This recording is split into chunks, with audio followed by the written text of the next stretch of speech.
every action you take doesn't then create problems down the track. Like, you've got to do a cleanup. And I think having an agent to do that has got to be the way to do it. Yeah.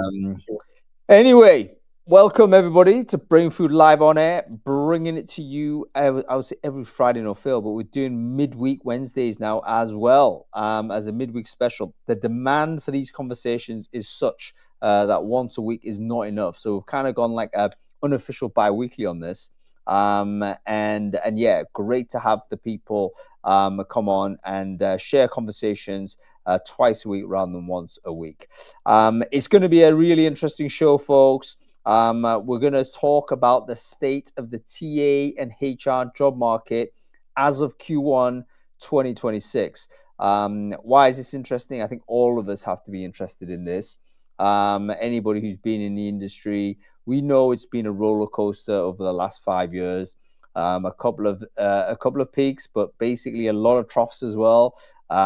Really fast up and down volatility. But what is actually going on as far as job posting data can tell us? And that's what we're going to try and explore today. We've got our friends at Aspen Labs. They're going to come up, AspenTech Labs, should I say. They're going to come on and basically bring aggregated data on job postings on our particular function. So we're not interested in software engineers. We're not interested in CFOs. We're interested purely in recruiters, HR people. What is the job market saying from the data there? Anyway, that's the topic of the show. I'm here with my man, Tommy Lai. Tommy, not only brilliant co-host, but also brilliantly color coordinated marketer, as you can tell by his entire outfit there, the colors there, even the animals. What's the little pet called, mate? It's called Leo. It's a balloon dog, and it's there because it's featuring in one of our upcoming keynote events, and it's the same color as our logo. So yeah, you're right, color coordinated, well spotted. It's absolutely perfect. And I'm gonna have to put in a request for a balloon dog. I think I need one of those guys in my screen. Tommy, for the folks who don't know you, why don't you quickly introduce yourself? Who are you? What it is you do? Yeah, sure. So my name's Tommy Lai. I'm the marketing director at Olio. Olio is an ATS and AI tech provider, and my focus is really about demystifying the black box of AI in the recruitment community and listening to challenges and communicating solutions for these challenges. And for example, one challenge is every job application landing on your desk right now looks qualified, which is a pretty big problem. And that's because AI has made it super easy for candidates to create polished applications. And so therefore, I hear that problem a lot, hear it almost every week from TA leaders. And so my job is also to communicate the solutions that exist for those sort of challenges. And if anyone's interested in this specific solution that Olio has, we're going to talk about it on March the 31st, and it'll be premiered live for the first time. So happy to share a link in the chat if anyone's interested. Share the link in the chat, because I do believe the CEO Charles Hipp is going to be in front of camera, which is fantastic. Because it's not often we get to get the C-suite up there on screen and explaining vision and how that manifests the product. So yeah, definitely share the link there, Tommy. I'm sure people will check it out. Folks, I just want to also confirm AV. I want to make sure audio visual is fine. I'm broadcasting from a new place in a hotel, which is the worst type of Wi-Fi you can risk. But I've got no choice. But here I am. So, folks, if you can hear and see me and Tommy on screen, let me know in the comments there. We are broadcasting this live across a number of LinkedIns as well. So I do believe Olio's LinkedIn page is broadcasting. I think AspenTech Labs' LinkedIn page is also broadcasting. I'm also broadcasting, so you can hear and see me across any of those channels. Let me know in the comments whether the audio and visual is okay. Okay, Laguna Beach, good Lord, wouldn't I like to be there? Thank you, Alex, and thank you, Daniela, thank you, Emma, all good. All right, brilliant stuff. So I think we should just dive straight into the data, Tommy. I don't know about you, because you and me, I mean, I guess you would have a little bit more insight than me, because your customers are folks, really, aren't they? And they use Olio software, but it's not really I don't suppose it's particularly visible to you guys as to how the state of the TA market is going, unless there's a way in which you could track and the volume of talent acquisition jobs as vacancies across the Olio sort of portfolio customers, but I haven't asked you to do that, so I don't think you'd be able to tell us anything about that. But yeah, but as a vibe check, what do you reckon the last couple of years has been for us in the industry, Tommy? Yeah, it's an interesting question. I mean, there was a data point I shared with you, I think a few weeks ago. So we've seen across our platform and across our entire customer base, I think something like up to a 40% increase in job applications. So that's telling us something. And that's talking about that pressure that I was alluding to, really, that TA folks are under increased pressure to try to sift all these applications. They try to find the good from the, I guess, AI perfect types of applications. So that's one trend that's definitely, I think, on the rise given the sort of tools that are available to candidates at the moment. So yeah, that's my initial reaction. How? Yeah, absolutely. AI perfect. I love that term, and it is also coincident with the fact that the AI sort of teams are not necessarily increasing. So we've had a couple of bumps up, but more bumps down, and we've just rolled into probably started at end of 2024, 2025, where we started to see these applicant surges coming in. And yeah, basically sort of underhanded TA teams trying to deal with it as best we can. Not easy. Okay, so let's bring on Isabel. She's going to help us with this. Isabel, I've just sent you an invitation. Oh, here she is. She's coming on now. And yeah, we're going to basically run through some data essentially, and see where we're at. Oh, we've lost Isabel, but hopefully that will come back shortly. Tell you what, Yeah. it still is a bit fiddly. I got to re-invite Isabel. I'm going to re-invite you, and then hopefully that'll you get another pop-up to say you're on. Accept everything. Oh, there she is. Hey everyone, can you hear me? Yeah, we can hear you and see you. So Okay, great awesome. to connect to Isabel. And I know you got up early for us to do this for us, so thank you very much.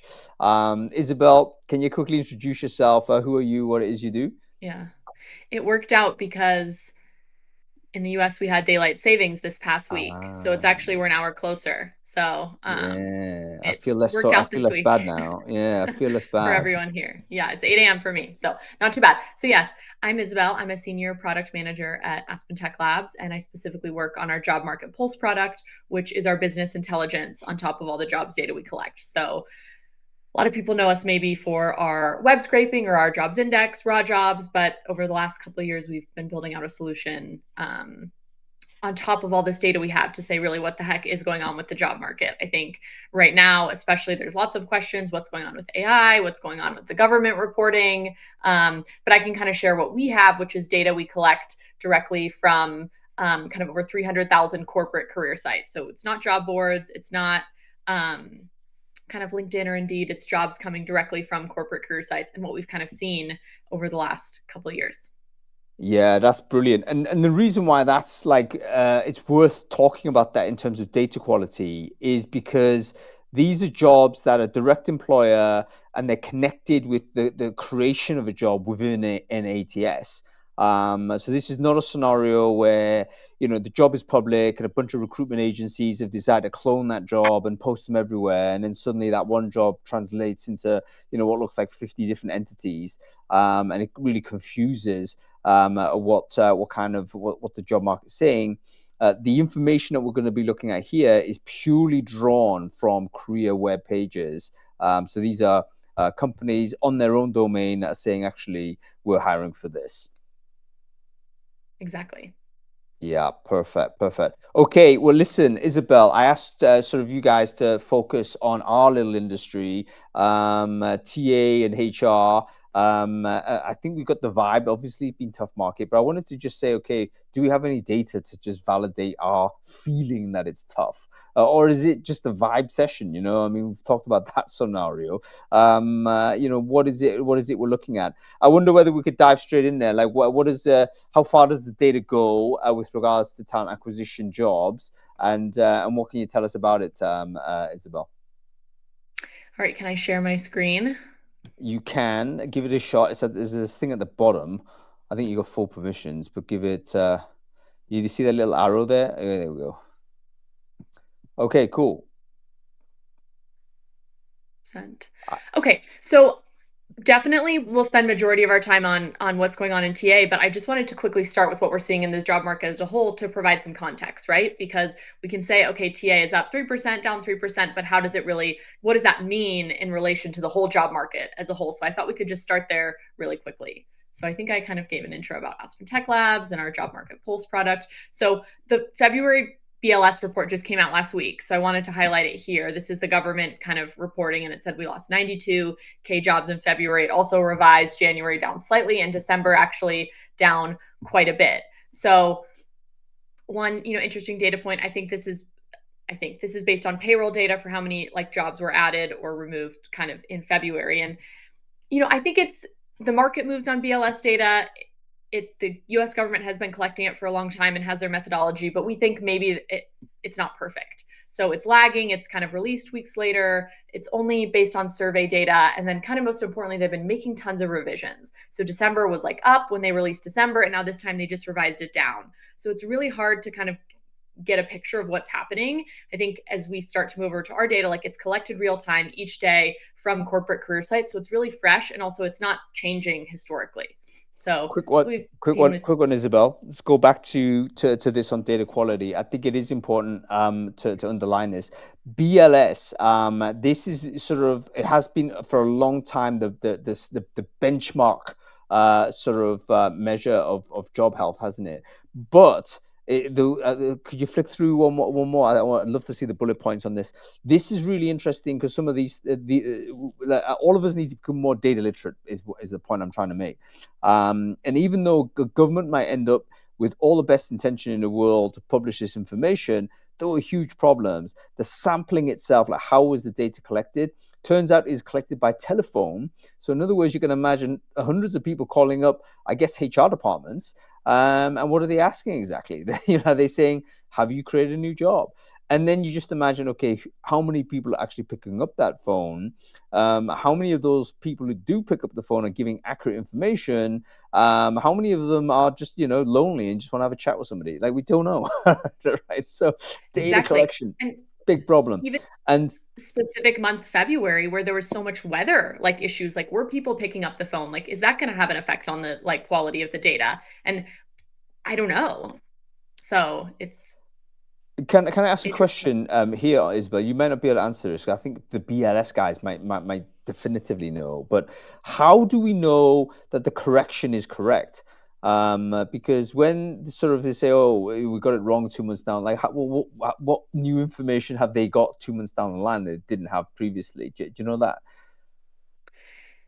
I think I need to get smarter on that too. What is really the reason for some of these revisions going back, and why can't they do that right away? So I don't know the answer to that. But yeah, I just wonder whether they make a follow-up phone call. I mean, is that what happens? I mean, we don't know. Bottom line, folks, we have to become more data literate, maybe more data critical, so that we say, okay, how did you generate that number? What does that chart look like? And actually, do you provide access to the primary data? Maybe that's one of the signals that you might say, okay, this is potentially trustable. If the methodology is published and they actually say, okay, if you don't believe us, here's the primary data yourself, give it a look. Okay, cool. Sorry for the intercession there, Isabel. I just wanted to say that. I think it's worth touching on for sure. There's always articles about it every time it comes out. Okay, so here's what we're seeing in the US. And I just want to highlight these two lines quickly. So we're always trying to add to our jobs index, find more job postings online that we haven't seen previously, or we don't track those companies. And so this top line, is our overall jobs in what we call our jobs index. And that's always going up and to the right because we're adding more companies. However, the bottom line, when we look at anything kind of over the last year plus, we're excluding that. So we can really look at the trend. So anything we've added recently, we're excluding. So this bottom line here is more important for when we say what's going on with the job market. So year over year, it's down 2%, month over month, down 5.5%. That might just be because February is a shorter month. We do see a close in job postings as you get towards the end of the year and a rebound at the beginning of the year.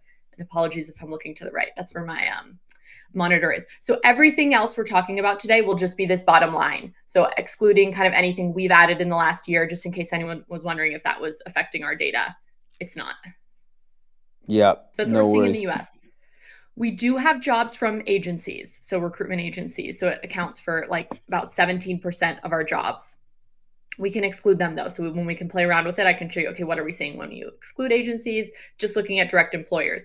Interestingly, we've seen a decline in jobs from agencies, kind of in the past couple of months, and it doesn't have this rebound as you get to the start of the year.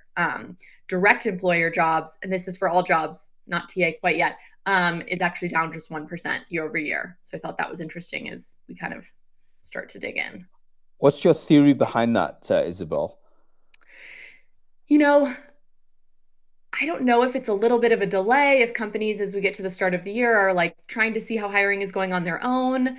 I'm not sure yet. I would say maybe it's too soon to say for sure, but it is something we've noticed at the start of the year that we're tracking.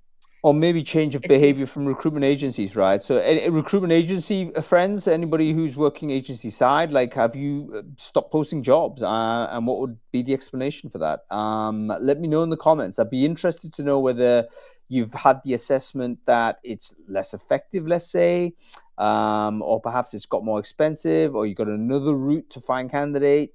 Or it could simply be less jobs. Let us know in the comments. I'd love to hear what explains this. Looks like a pretty significant looking drop, to be honest. So another theory we have is there's a couple large agencies when I say large, I mean in terms of how many job postings they have, that maybe do a lot of like replication, and maybe a few of those have changed their strategy. So one idea we have is to look at maybe just a handful of agencies, maybe some that are smaller and some that are bigger, and comparing the trend there. Because if they used to have tens of thousands of jobs and now they're down, maybe that was just a change in strategy, exactly as you suggested. Very interesting. Does this correlate to year-on-year data? So I can imagine maybe in November you might see a drop given the Thanksgiving holiday season, that type of thing. December too. I know you got February versus February, so it looks like there's a drop there.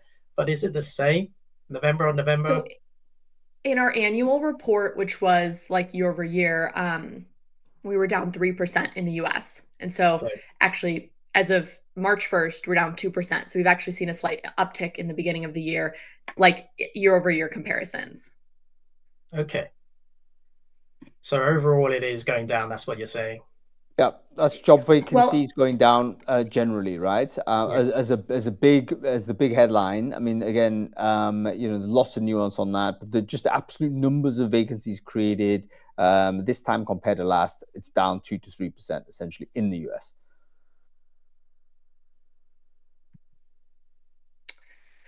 Okay, we do track, some large public companies specifically. I thought this is interesting that, year on year, they're actually about the same or up. So if you look at all kind of Russell 1000, which is large companies in the US, and S&P 500. Now, this does include their jobs like worldwide, not just jobs in the US. Everything else was just US. So perhaps they're moving their hiring, outside, but we have seen it be pretty stable within some of, the largest Fortune 1000 companies in the US. Super interesting. What we're saying here is, again, I'm just leaping to conclusions here, Isabel. So you correct me if my impulsiveness is a bit wrong here. But so all of the job losses might be happening in smaller companies. I mean, or at least not the megacorps. Megacorps, they're not growing, they're not shrinking, or equals basically. But let's say your 5,000 person type organizations, maybe they're not recruiting as much. They're literally they're basically where the job losses are coming from is from those. Yeah, and it's also interesting you read about a lot of layoffs and companies announcing layoffs, and their hiring strategy doesn't seem to be changing that much. So I would say that maybe points to some large companies had overhired and now are letting people, as opposed to jobs totally being replaced by AI today. That's one other theory we have, but it's certainly interesting. And so we're digging more into, are they moving to other countries, or what's happening here? I just wanted to highlight this, like we have an AI index. So this is job postings from kind of 50 prominent AI startups in the US, and we'll dig into what kind of TA jobs they're hiring for, as just an idea for some companies that are at the forefront. But these companies have seen a huge kind of increase in job postings. Probably not surprising, these kind of 50 AI startups. So we can dig more into that. This is their total job postings. And I'll just touch quickly on salary transparency. So in the US, we've seen in 2025, over 50% of jobs have salary, and I don't expect that to, drop below 50% anytime soon. This is looking at, we have a salary parser, which parses it out anywhere in the job posting, whether it's in the title, description, etc. And then there's a raw salary field. This bottom line is if there's a nice, clean, raw salary field. So both are increasing, but a lot of times it's not in that its own salary field. It's in kind of other spots on the job posting. Yeah, very interesting. Let me just quickly touch on other countries, because we'll dig into that for TA. So kind of the three other countries I picked, UK, Germany, France, and they are kind of, it looks like down a bit more than the US year over year. Down a bit, they're getting batters. Look at this, Germany, 6.4% down. That's crazy. And getting worse, I hate to say it, because we're hearing VW. I think this is before this slide deck was presented. 50,000 jobs getting cut, I think. One of the biggest employers in Germany. And also a retrenchment for in auto is going to have a lot of knock-on effects for so many of those smaller suppliers in the German automotive sector. Of course, again, don't want to bring geopolitics in, but chaos in the world, increased oil prices, that can only drive these numbers further to the red, I'm afraid to say, because the cost of doing business is going up. If you're running an economy which has got basically a high degree of energy inefficiency, and you're running energy-intensive organizations, all of that is going to get more expensive, which means you're going to chop even harder.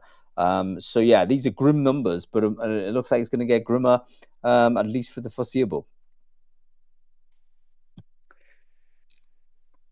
We'll be tracking it closely. I know it's hard to say, but okay. So this is overall. Now let's dig into TA. So we use Looker, which is our business intelligence platform, and this is all our data here. So I just zoomed in on kind of the human resources category, which is what we broadly call kind of all these job titles. I'll show you below. So can you see this new screen? Yeah. Hang on, Isabel. What we're looking at here, this is actually the dashboard for AspenTech Labs customers, right? If they're on this, they would see this. Is that correct? Yes. It might look just a tiny bit different, but all the same underlying data. This was focused to really kind of show you these year-over-year changes in different job titles. But yes, it's almost exactly the same. Cool. Good to know. Okay, talk us through it, Isabel. Okay, so we're looking at in the U.S. at human resources. So these are monthly totals. So any job posting that's been live in the previous month, and that was the same as kind of those overall U.S. numbers. So right now we see about 40,000 jobs that were live in February. It's up 5.5% month over month. I think that's still like this new year as job postings are coming back. But actually, interestingly, I see it up 3% year over year compared to the overall US, which was down 2%. So that's pretty really flat throughout the year, and actually an uptick as we get to the start of the year. Here. And then looking at companies versus agencies. So companies, it actually looks pretty flat, 31,591 to 31,311, like a difference of just 200 jobs. And then agencies, it was actually up. So I would say it looks pretty flat year over year, just looking at jobs from direct employers in the TA space. Now, as you get into subcategory, here's where I thought things get interesting. So in our taxonomy, we have 3 levels: category, which is HR, and subcategory, and then job title gets more specific. But interestingly, as we talk about like titles changing or job functions changing, like a lot of HR roles are down year over year, but anything recruiter and TA is up. Well, that's surprising, isn't it, Hung? Like we were just talking at the top that there are less and less TA jobs out there. The teams are getting smaller. Yeah, so, this is super interesting. So when you say biggest one is recruiter by job count, it looks like here with 11,000, and that's up 26%.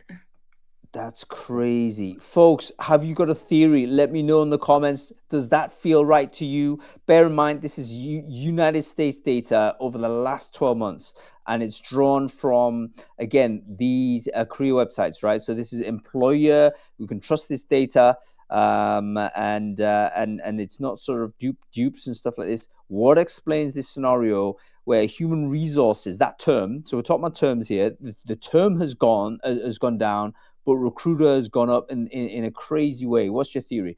Actually, Isabel, asking my question to you. What's your theory? Is it a case whether the job categories have shrunk, or have human resources people call themselves something different going forward, and maybe recruiters have maybe lost the diversity of job titling and they've just merged back into the one generic thing? Perhaps that's a sort of an explanation, but I'm like clutching at straws here, so I don't know. What's your thoughts? I know it was interesting too, and as we looked at kind of even some of the biggest changes in titles and all of it, outside of just TA, recruiters at the top and HR was down. So I was wondering, are titles changing? Is it like our roles having to encompass more, which is like recruiting, and on the HR side, talent and TA is like a buzzword. So it's something I think we need to keep digging more into, and we can go into just job titles, which gets a little bit more specific as well. And I can come back up if here. And is it big enough? I'm sorry, I can try and zoom in a little bit too. If that's helpful. I think that is helpful. Thank you. Okay, so here are some HRs that have increases as well. So this is now job title, which is the most specific. So recruiting manager, recruiter could have all been combined in the above one. And here's the biggest changes. So all of these ones with decreases start with HR, which I just thought was super, super interesting. That is interesting. What do you reckon, Tommy? What's your explanation of this, do you reckon? Yeah, I mean, we've been looking at the UK's data on employment and skill surveys, and I think one of the correlations is actually entry-level roles are slowly being eradicated, maybe due to AI and automation. So when I see HR specialist there, number 2, one of the largest reductions or decreases based on total count of number of vacancies, that kind of makes sense to me. But when you say the increases is in recruiter, now I'm still stunned. I mean, I think that's great for our industry, all of us working in TA. But yeah, those are my first thoughts. I mean, we have seen across all sorts of industries, entry-level roles, early careers roles where, perhaps in the past we wanted young people to come in and we wanted to train them up. Some of those and some of that kind of, I guess, grunt work or heavy lifting, some of that can easily be automated, it is being replaced by some of our, I guess, slightly more experienced people using prompt engines and start to use AI engines. So that kind of makes sense to me. And I guess, for HR tech vendors, right, we're always talking about automation, reduce some of the manual work, replace it with, I guess, higher value work. So if I guess lower level roles are being eradicated slowly, that perhaps might correlate to that. But there's a mixture though, isn't there? That there are kind of mid and senior level roles too. Yeah, it's a mystery to me, but I want to just tap on this seniority thing. And so Isabel, on the talent acquisition stuff here, where is talent acquisition manager? That's almost like the stereotypical job title. But I wonder whether it's collected there, or maybe it's called something different in the US, because I just got a feeling that there is a sort of trend that people are, I wouldn't say getting rid of managers, but no one is not a doer these days. So is the expression of, recruiters growing? Maybe that's a sign that, the leadership is getting crunched down, but we need more like doers in there, and perhaps that's part of the reason. But I don't know. There is talent acquisition manager. That's still growing a little bit. It's at 10, but it's I don't know. Yeah, I mean, I guess for X number of recruiters, you will need a manager to lead that cohort and that team. There's an interesting comment from Emma Mirrington at the moment in the chat, and she's just saying the same. She's seeing less entry level roles and seeing a shift to this pyramid org shape. Shift from pyramid org shape to diamond shape. So that's kind of aligns to what you were just saying. How we need more people kind of doing in the middle. Yeah. I mean, we're going to bring Emma on in a bit, and she's going to help discuss this with us. But this very interesting data indeed. So always good, by the way, to have sources of data that invalidate some preconceptions, at least as far as US data is concerned. So it may not be, as doom and gloom as we might sort of always think of it in that respect. So this is, again, stuff we're going to want to keep an eye on over time. So hopefully it continues to tick up. So it's got to be a good thing that more recruiter jobs are out there. Should mean more recruiting somehow, so that's good. Also, just tried to make sure we were just looking at jobs from direct employers to see if that changed things, and it doesn't look like. So I just source type is company, so that would remove agency jobs. So you can see 11,000 versus, let's see how many there were, 23,000. So even just by raw jobs, there are a lot of jobs from agencies called recruiter, but I think it's slightly, numbers look similar. And I can do a full side-by-side comparison and share that after, but it doesn't look like major changes. Yeah, and the arrows are still pointing in the same direction, aren't they? It's Yeah, like the year-on-year exactly. Yeah. change is still increased, so that's got to be a positive thing. I'd love to know what sectors are increasing there as well. I don't know whether we got that data, but that may be something that, again, part of I'm very hyper focused on certain types of sectors, and that probably makes me guilty of kind of thinking that's the size of the world. But there may well be some other functions or other sectors are growing more than others. Oh, the state level stuff is quite interesting. So I guess it's kind of expected though, isn't it? Like California, New York are going to be the big engines for a lot of this stuff. And I'm assuming DC is going to be collapsing on us, isn't it?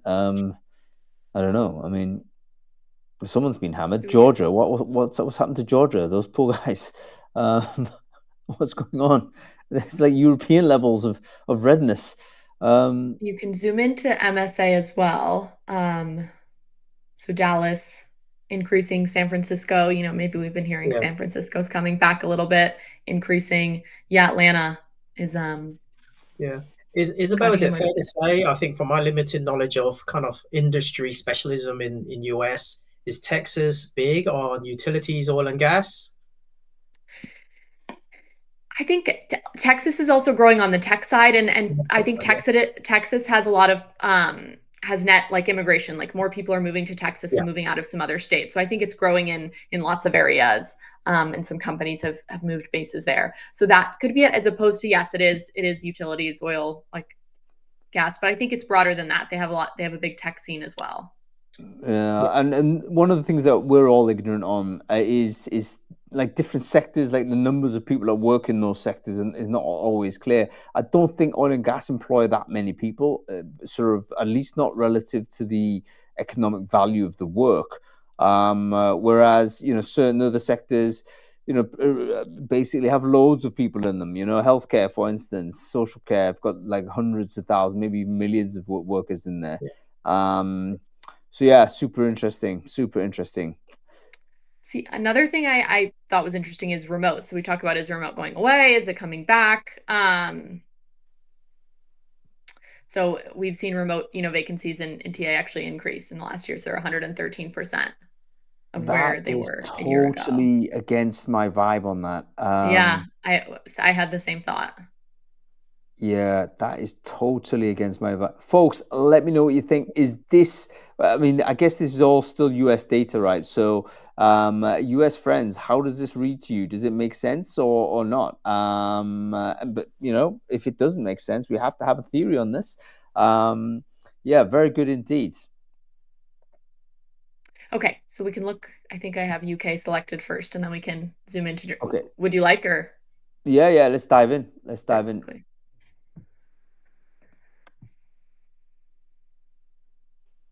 Okay, so again, it seems like I have it on human resources roles are holding steady in the UK. So down a bit month over month, but about flat kind of year over year. And I can zoom in if we want, or here we can see the breakdown between company and agency. I think agencies make up a little bit more, a higher percentage of the roles in UK. It's a little over 20%, or even maybe that's more for HRTA, but broadly in the UK. And looks like agency roles are down and company roles are flat to up. Yeah, really interesting. What are we looking at? Let's see what we're seeing on the subcategories. Wow, recruitment So manager not what we're absolutely getting seeing. blasted. Dude, this is it. And This. recruiters I wouldn't down, say this is what I want to see, but I think this is what I'm hearing. So recruitment managers expecting to see. basically, yeah, that's the expected result. Recruiters are down a little bit, but the management tier are getting hammered. Although recruitment manager, sometimes that can be a one-person sort of function, and maybe it's not dissimilar to recruiter. But yeah, I think this is part of the reason why we Taylor Two Worlds, right? UK is in the doldrums, it seems. Human resource assistant going up though. That's something again I would have thought quite surprising. That's kind of against the. It's not a huge number though.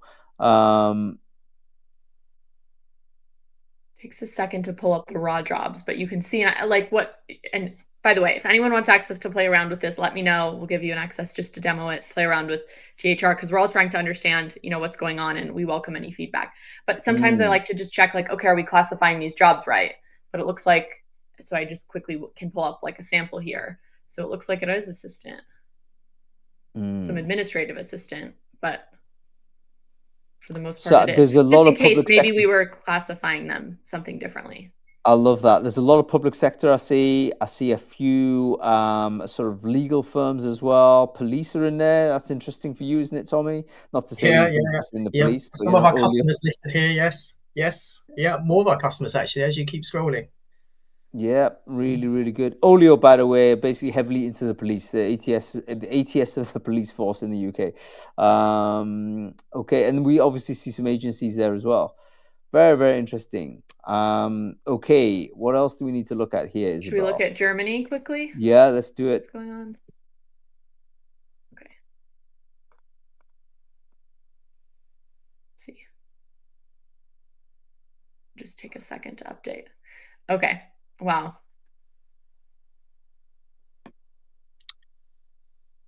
Wow. Okay. Significant change. Yes, indeed. Yeah. So let's keep scrolling on this. Agency and direct is very close, right? So I assume basically agencies are far less dominant here in Germany than in the UK. That makes sense, I think. More direct employer. And let's keep going. They tracked pretty closely in the last year. Yeah.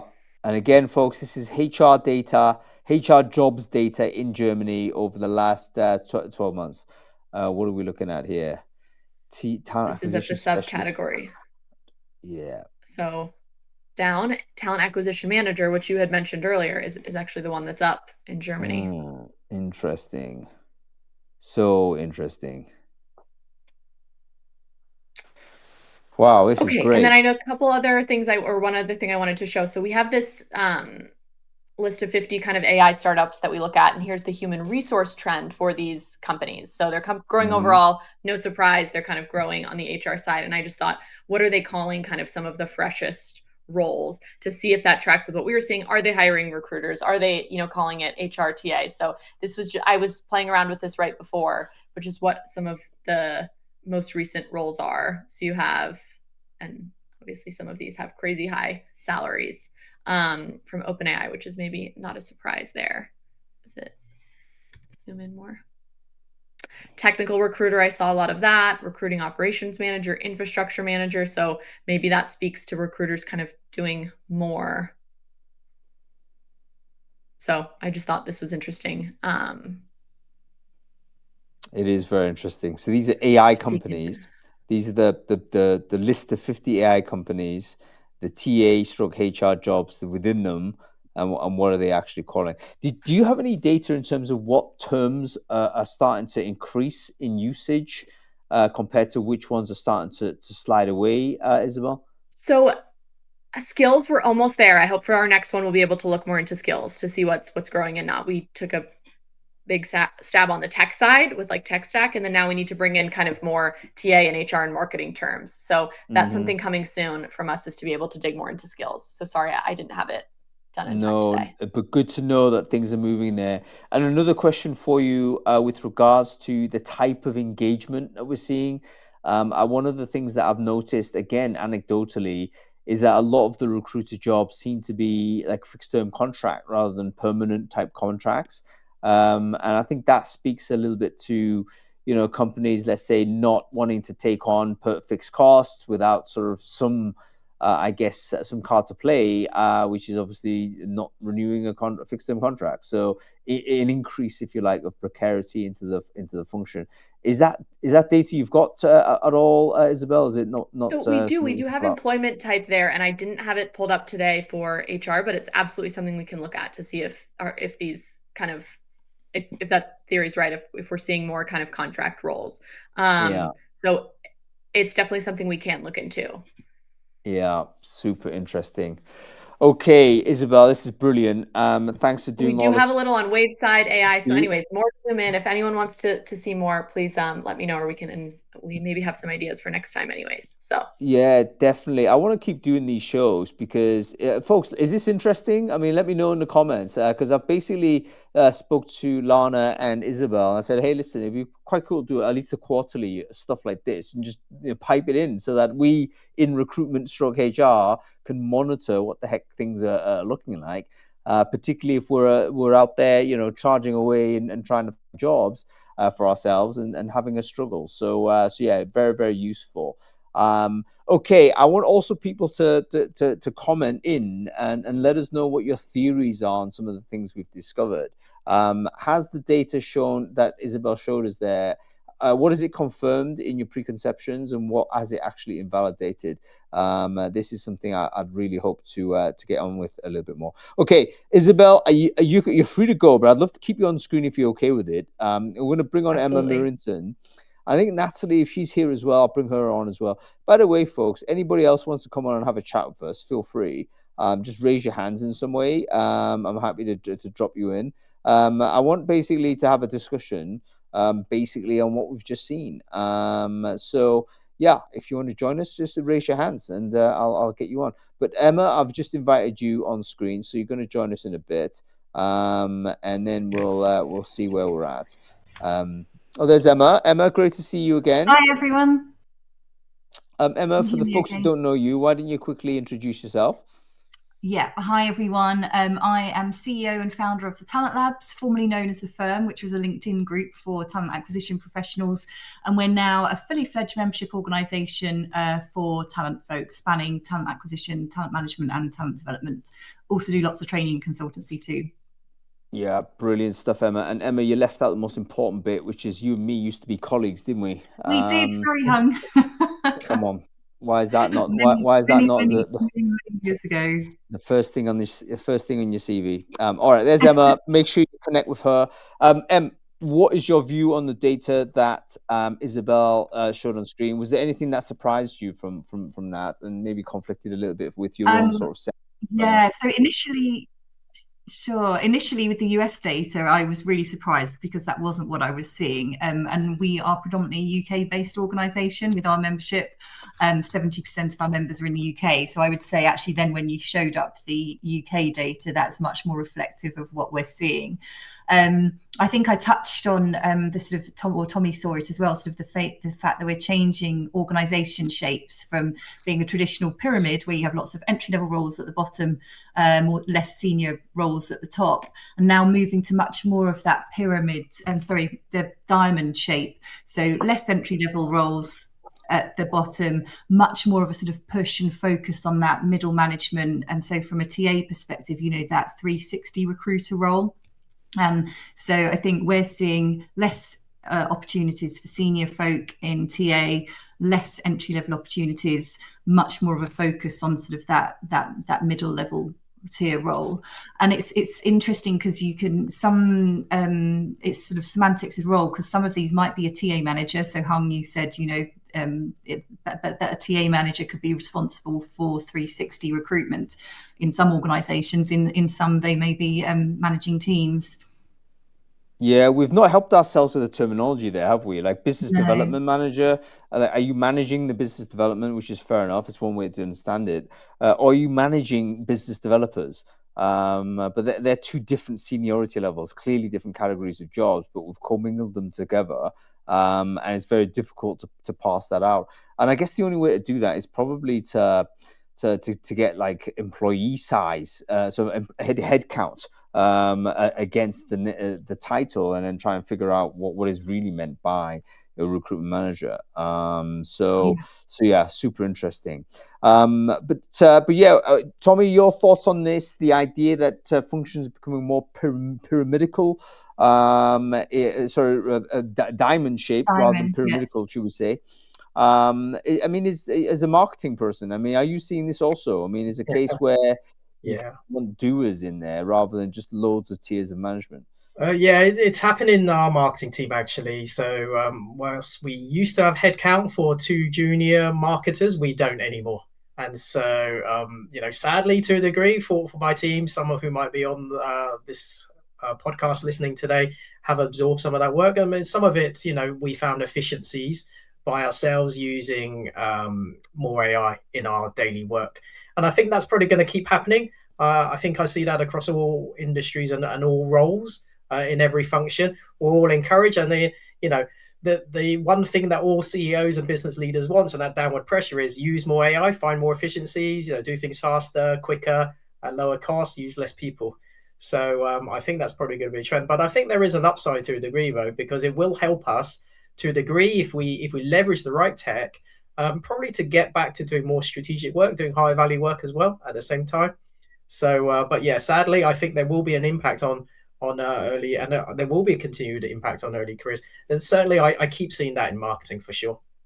Yeah, it's one of those things where probably in a complicated sort of time and a confused time, one of the few things that we might be able to kind of converge on is the sense that the entry level job market in particular is extremely tough.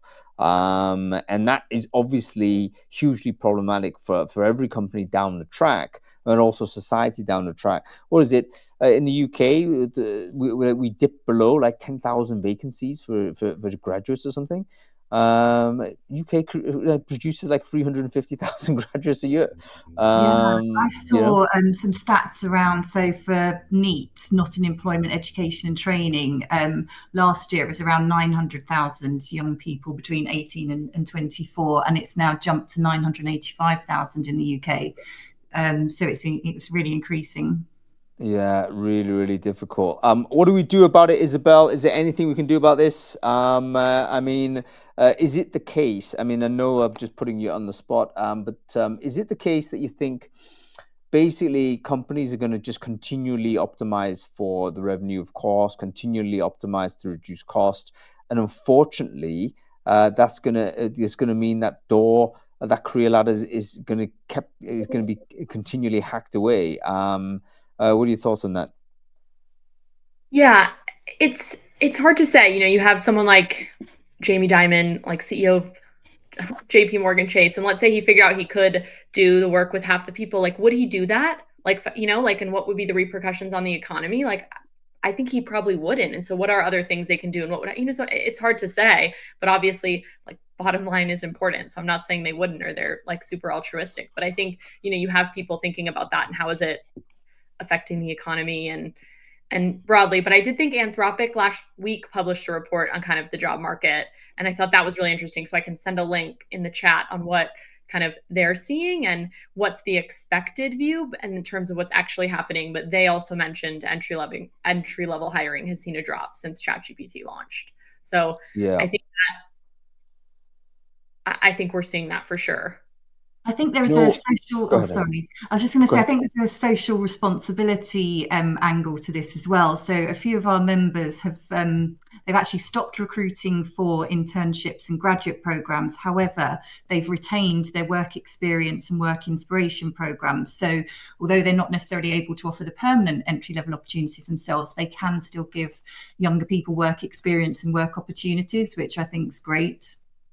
Yeah, that's right, Brian. I mean, I hear your point, but I think a lot of people do associate sort of increase in NI and stuff like that in the UK, particularly for demand destruction, if you like, of hiring people. It is something we do articulate, even though we haven't talked about it overly much today. By the way, our good friend Neil Carberry, is he a sir yet? He's not, is he? He's a Neil Carberry, CBE, the CEO of the Recruitment and Employers Confederation. He's banging that drum. He's been banging that very loudly over a long time. So hopefully we're going to get some progress there. But the truth be told, of course, I think UK is in a particularly tricky moment. And it's the moment maybe a decade long. This is not something that is going to turn around very quickly for us. I'm in Austria right now, and I had a really interesting conversation with another sort of person on this very topic about youth unemployment and what do we do about it. And he was talking about that there is kind of a revival of the old apprenticeship sort of deal. So rather than piping people into universities, it's like, okay, 16 to 18. That's 2 years you're going to spend in industry whilst you are also studying. So imagine a scenario where you are working half of your time, but you're also studying for something as you go forward. And then those organizations will either have first pick of the people who've gone through their training with you, or indeed, there'll be automatic job opportunity if you complete the course and what is in effect the training program. What are our thoughts on that? I mean, do we need this style of connection between employers in the private sector and the young people, rather than what we've had, which is, okay, educate people at university level, jettison them into the market, have the market sort them all out, and then do again next year? Or our thoughts, do we need employers basically stepping into the education space and creating that bridge? Do you see it happening? Thoughts, Tommy? Yeah, well, I mean, my anecdotal story for you is my son's 16, and one of his friends, who's very smart, he is foregoing the university path. He wants to earn money now. He's going down the apprenticeship path. So whilst he's very capable and could definitely go to university, study almost anything he wants to go be an electrician. Simple as that. He wants to earn faster. I mean, I guess the cost of going to university, the upfront cost of that kind of, I guess the 5 to 6 years you got to put in, got to go through A levels. You do a 3 or 4 year courses are the norm now. And a lot of the graduates with a graduate degree go on to do a master's. So you end up doing 7 years.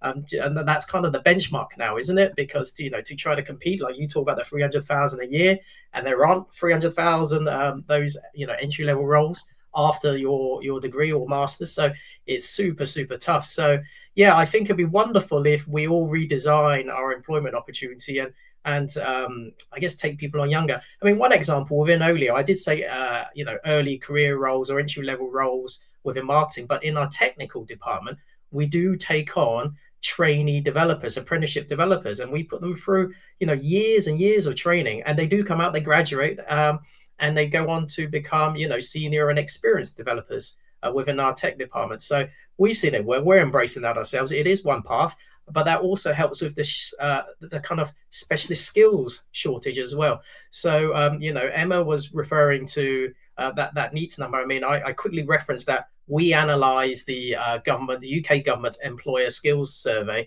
And one interesting thought that came out from that, I just called out myself, was that 71% of employers report finding candidates with specialist role-specific knowledge a problem and a challenge. And then 52% struggle to recruit people able to solve complex problems. And then 38 cite gaps in emotional intelligence and teamwork. So there's a real mixed bag there. And I do think one of the solutions must be and has to be, and is more inclusive, better for society, if we try to help these people kind of bed in sooner, as it were, because anyone with work experience that takes an apprenticeship path or a sandwich course path at university, they're miles ahead. I think we all know they're miles ahead of anyone who hasn't had any kind of work exposure of any kind, and they're more suited to providing or delivering value in the workplace straight away. So yeah, I'm all for it, and I think I'm telling you that we're trying to practice a bit of that ourselves.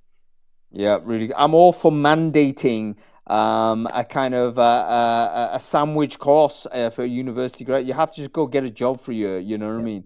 Just do that rather than just throw people into it at the age of 21, 22, whatever it is when they graduate. It's basically they need to have already pre-built some of that stuff. Reddit says something really interesting there. So a lot of Gen Z are doing side jobs related to studies. That gives me both optimism and pessimism. Pessimism in the sense, are these people like struggling to make ends meet? They're driving Uber, they're delivering sort of pizzas as they're trying to do their dissertation. I don't think that's particularly good. But the positive angle of that, maybe they're creating some entrepreneurial stuff on the side. They're looking into how AI can create some arbitrage opportunities for them.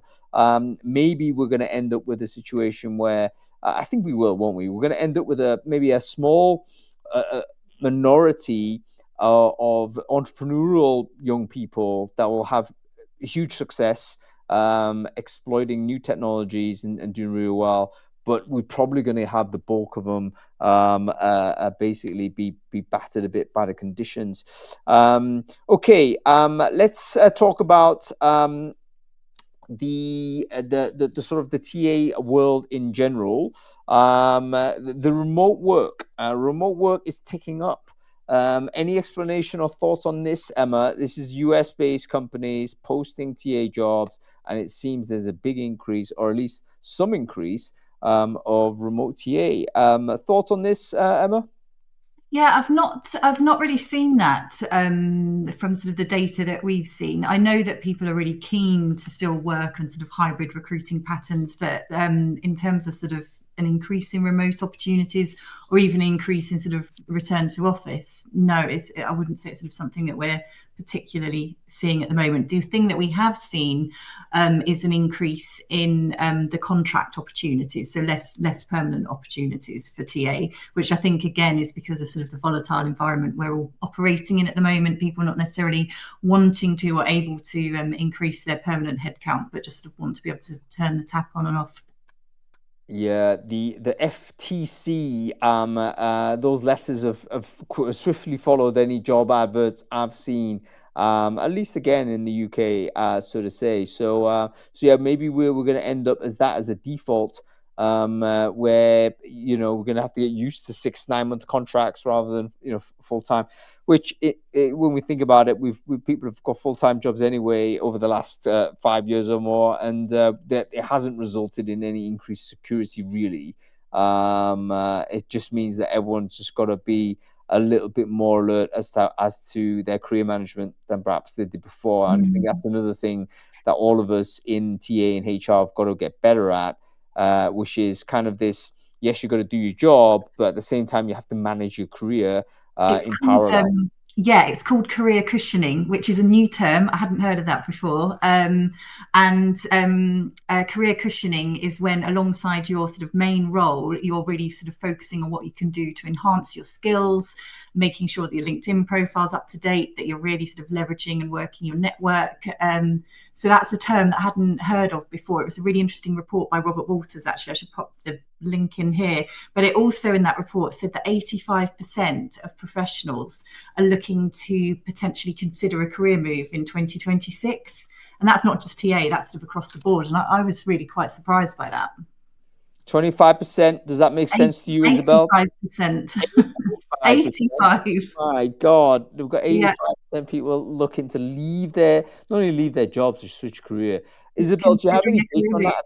I don't suppose you do you? I mean, there's no way we have can more of the job demand side is supposed to supply and people and what they have, but I would say it makes sense to me. It tracks, what's going on, making sure I'm putting my skills. Am I doing things with, AI in my job that I should add to my LinkedIn? I mean, it makes total sense.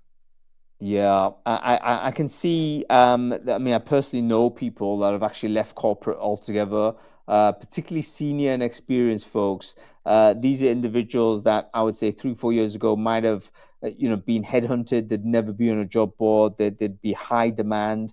But they've been involuntarily looking for work now, and they've got to the point where maybe they're recognizing the market's not going to give them that, and they're saying, okay, There's other things I'm interested in. It's going to change, my path, but I'm going to go and do it. I'm going to be a swim teacher or something. I'm going to end up, just totally switching away from the corporate world, because the career ladder, so to say, the corporate climbing may be done. So yeah, fascinating stuff. We're all IBMers now. I'll be moving. You know what? We should probably do a show on this. Like, how do you identify the alternative career path? Not to say we're trying to push people into different sort of things, but what is it? How do we identify the thing that it is you want to do, and how do you actually make it work commercially for you? Maybe people who've gone through that path can tell us about it. It might be a very interesting one to look at. All right, folks, that's about it. I think we've come to the end of this show. I just want to thank everyone for joining us. Isabel Woodrow, particularly, thank you for bringing all of that data and showing us all of that interesting information. Fantastic stuff. Do avail yourself of and give a play on some of this technology, on this stuff. I think Isabel's going to send a link for people to go ahead and do that. Emma Mirrington, thanks for dropping in and sharing your wisdom. Tommy, thanks for being brilliant co-pilot as usual. Great to have you on the show. And folks, thanks everyone for watching. I hope you've enjoyed it. We will be back in a couple of days. We've got another great show on Friday, by the way. This is called AI judgment versus AI recommendation versus human judgment. What do we really mean by humans in the loop? This is going to be a philosophical debate, folks, on what do we do when AI recommendation and your human judgment actually conflict? Have we thought about that? Are we going to give human beings the right of veto? Are we going to give human beings right of veto in every case? And if not, what are the conditions where we're not happy with that? I don't think anybody's talked about it. We've just assumed, humans are in the loop. It's all okay. What does it actually mean? That's what we're going to be talking about. We'll be there on Friday, 2 p.m. GMT. Make sure you're there. All right. That's about it, everybody. Thanks for watching.